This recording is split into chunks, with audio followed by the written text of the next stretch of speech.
हरे कृष्णा। तो एक प्रश्न कई लोगों के मन में आता है, यदि कोई हमारा अपमान करते हैं तो उनसे कैसे व्यवहार करें, उस समय क्या करें क्या ना करें। तो देखिए, जब किसी व्यक्ति का अपमान होता है तो अलग अलग प्रतिक्रियाएं सामने आ सकती हैं। हो सकता है कि कोई उसको उसको बदले में अपमान कर दे उसका, या फिर हो सकता है कोई उन व्यक्ति से नाता तोड़ दे, संबंध तोड़ दें और दूर हो जाए।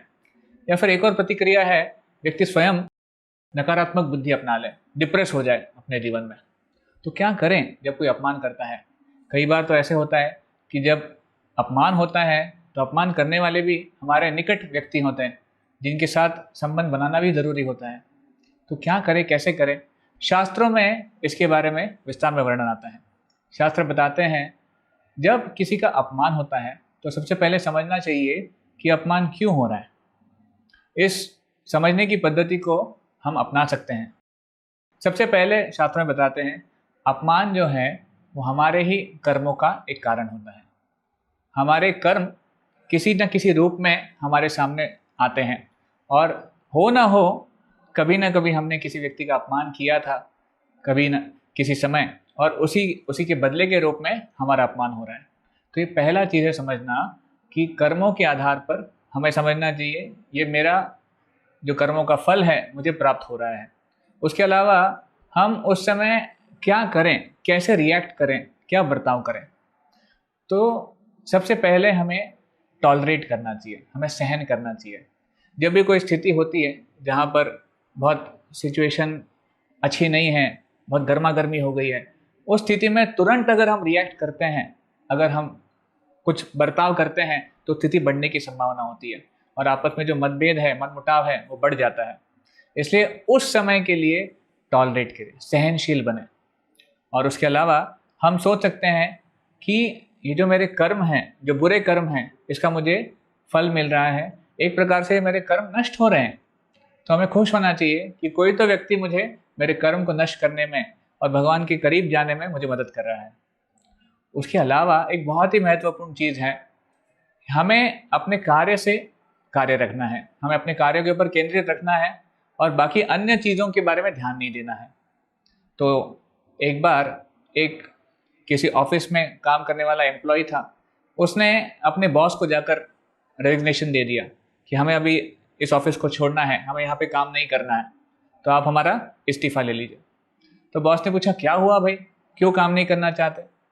तो उसने बताया, यहाँ पे ऑफिस के लोग अपमान करते हैं, भला भला बुरा कहते हैं, और एक दूसरे के बारे में पॉलिटिक्स करते हैं, है ना। या फिर वो कह रहा था कि यहाँ पर लोग आपस में इतना समय बर्बाद करते हैं, काम नहीं करते हैं, इसलिए मुझे यहाँ पे कार्य करने में कोई इंटरेस्ट नहीं है। तो बॉस ने कहा, ठीक है आप जा सकते हैं, पर जाने के पहले एक काम करिए मेरे लिए। तो एम्प्लॉय ने पूछा, बताइए क्या करना है। बॉस ने कहा, आप एक गिलास पानी लीजिए और उसको ऊपर तक भरिए, और उस पानी के गिलास को लेकर ऑफिस का एक पूरा चक्कर लगाइए, पर ध्यान रहे उस पानी के गिलास से एक बूंद भी पानी नीचे गिरना नहीं चाहिए। तो एम्प्लॉय ने कहा, बस इतना ही करना है। तो उसने कहा, ठीक है हम करते हैं। तो वो गया, उसने पानी का एक गिलास भरा और ध्यानपूर्वक उस गिलास के साथ ऑफिस का एक चक्कर लगाया।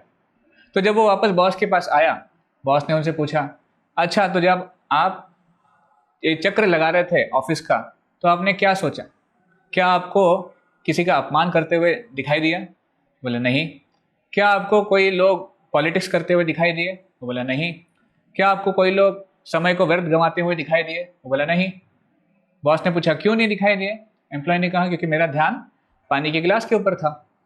तो बॉस ने कहा, ठीक उसी तरह जब अगर आप अपना ध्यान अपने काम में रखोगे और बाकी चीज़ों को अनदेखा कर दोगे, तो बाकी चीज़ें आपके जीवन में समस्या नहीं करेगी। तो उसी प्रकार अगर हम अपने जीवन में अपने काम के प्रति केंद्रित रहें, तो अपने जीवन में अपमानित नहीं होंगे। और भगवान गीता में कहते हैं, जो व्यक्ति अपने मन के ऊपर नियंत्रण प्राप्त कर लेते हैं, वो व्यक्ति जीवन में कभी डिस्टर्ब नहीं होते हैं, मान और अपमान से परे हो जाते हैं। तो अनेक बार जो अपमान है वो हमारे मन की एक सोच होती है। कई बार जब कोई व्यक्ति हमें कुछ कह देते हैं, हमें बुरा लग जाता है, पर अगर हम उसमें कुछ अच्छा ही देखने का प्रयास करें, उससे कुछ सीखने का प्रयास करें, तो हो सकता है कि वही अपमान की जो घटना है हमारे लिए फ़ायदेमंद हो जाए, हमारे लिए उसको मदद करें। तो कई बार ऐसी घटनाओं से हम एक सकारात्मक दृष्टिकोण अगर रखें तो बड़ी बड़ी उपलब्धियां भी हासिल कर सकते हैं। और अगर अपमान कोई अगर करते हैं और अगर उनका अपमान भी सही नहीं है, तो उसके बारे में चिंता करके फ़ायदा क्या है। हम बाद में उस व्यक्ति से चर्चा कर सकते हैं और उस कार्य को वहीं पे समाप्त कर सकते हैं। इस प्रकार हम जीवन में अपमान को झेल सकते हैं। हरे कृष्णा। ऐसे ही और भक्तिमय कार्यक्रमों के लिए देखिए हरे कृष्णा टेलीविजन, और इसे प्राप्त करने के लिए आप अपने केबल अथवा DTH ऑपरेटर से संपर्क करें तथा और अधिक जानकारी के लिए आज ही डायल करें 7666 839 839।